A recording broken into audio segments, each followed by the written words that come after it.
everyone, I'm Alia Dibu. Welcome to my channel. Today I am back with another book review, and this time I am reviewing Geronimo Stilton Space Mice Rescue Rebellion. If you guys watched my birthday vlog, you would know that this is a gift from my best friend Anika, and I'm really excited to review it. And this book was published on 10th June 2015. And even though the book says that the author is Geronimo Stilton, the real author is Elisabetta Dami. And this book is in the genre of sci-fi, and it has a bit of adventure and humor too. Now, let's move on to the review of the book. The book starts off with the space version of Geronimo Stilton, Geronimo Stiltonix, and his nephew Benjamin and Benjamin's friend Bugsy Wugsy going to watch the brand new 5D movie, The Lord of the Asteroids, which I guess is a play on The Lord of the Rings. And if you've read any of the Geronimo Stilton books, you would know that Geronimo is an absolute, like, I don't know, scaredy cat, but he's a mouse, so a scaredy cat wouldn't apply. Anyway, so like halfway through the movie, he gets a red alert on his watch, and as soon as he rushes back to the ship, which is called the Mouse Star 1, he gets scolded by his grandfather because he always gets scolded by his grandfather. And the reason that he got a red alert was because there was an meteorite that went really close to the ship, but his sister Thea used her amazing skills, my favorite character Thea, to swerve the ship and saved them from the meteorite. But then the Professor Greenfur that's on board told them that the meteorite is now heading towards a planet called Jurassics that has Cosmosaurs on it, and then a picture of a really cute baby dinosaur that is in space, so it's called a Cosmosaur, shows up on screen, and Benjamin and Bugsy Wugsy are all like really excited to go and save the dinosaurs now. And so Geronimo also agrees because they look harmless, so why would he be scared? So Tia decides to drop Benjamin, Bugsy Wugsy, Geronimo, and Trap off at Jurassics, and she'll head back to the ship to make arrangements for the Cosmosaurs to stay. Because until they find a new planet, the Cosmosaurs have to stay on the Mouse Star 1. So the group of Stiltonix plus Bugsy Wugsy go on to the Jurassic's planet, and well, the Cosmosaurs are definitely not what they expected. And Geronimo is super angry, like, these are not the cute Cosmosaurs that we were expecting. But really, it's his fault because he should have been the one that is updating all of this information about the Cosmosaurs and all the information on Mouse Star 1. So it's just really him to blame.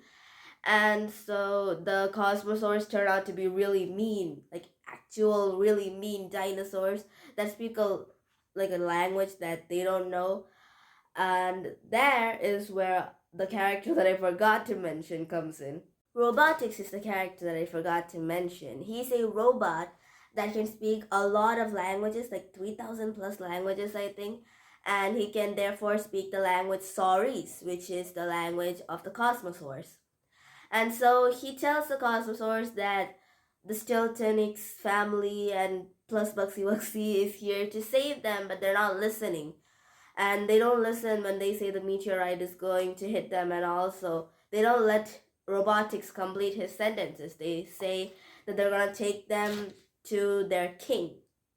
And they take them to their king, and the king is equally as stubborn.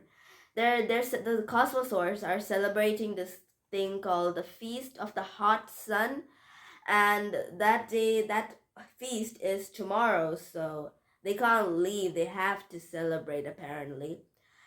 And what's even better is that they're going to serve rodent flesh, implying that they're going to murder Stiltonix family plus Bugsy Wugsy.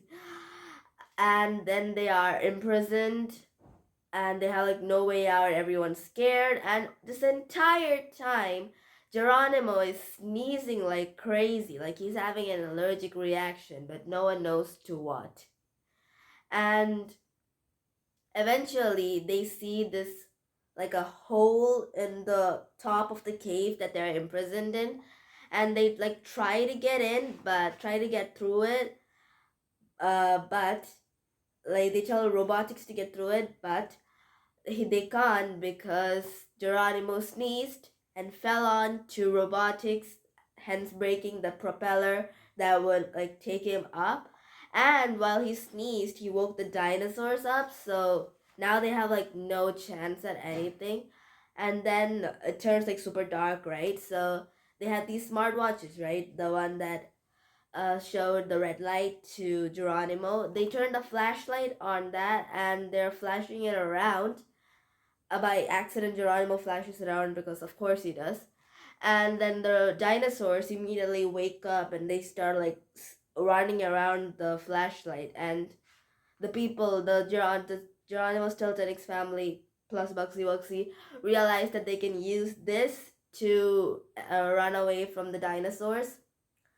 So they like use the flashlights to run away from the dinosaurs, and they succeed half.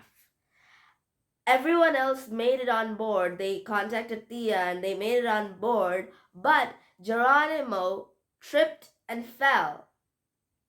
So obviously he did.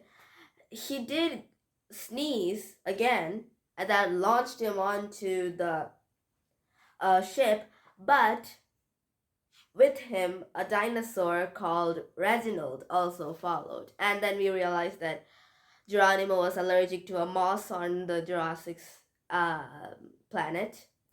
And then they tried to explain to Reginald by showing him the figures of the meteorite and stuff. And Reginald is ready to accept and help the people because he wants his people to survive.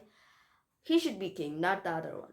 Anyway, but they're not able to make the people listen, so eventually the Stiltonix family plus Bugsy Wugsy have to come up with a new plan, and they decide to attempt to manually change the path of the meteorite. So they try to launch a net onto the meteorite to change its direction with the ship, but it doesn't work. So they have to, Geronimo and Thea go out and manually put the net over the meteorite, and they successfully change the direction. And Reginald can happily go back home. Everyone's happy. The dinosaurs, sorry, Cosmosaurs, are still really angry at the Stiltonix family. Anyway, this was a really good book. I liked it. It was alright. And I did finish reading it really quickly. And you know what? I don't really, I usually do like Geronimo Stiltons, but I was kind of growing out of it. But now I'm really starting to like it again. And I forgot to mention a few things. This book is published by Scholastic and it costs rupees 295. If you guys like this video, make sure to like and subscribe. If you want more videos like this, make sure to press that bell icon and stay tuned for the next video. Bye!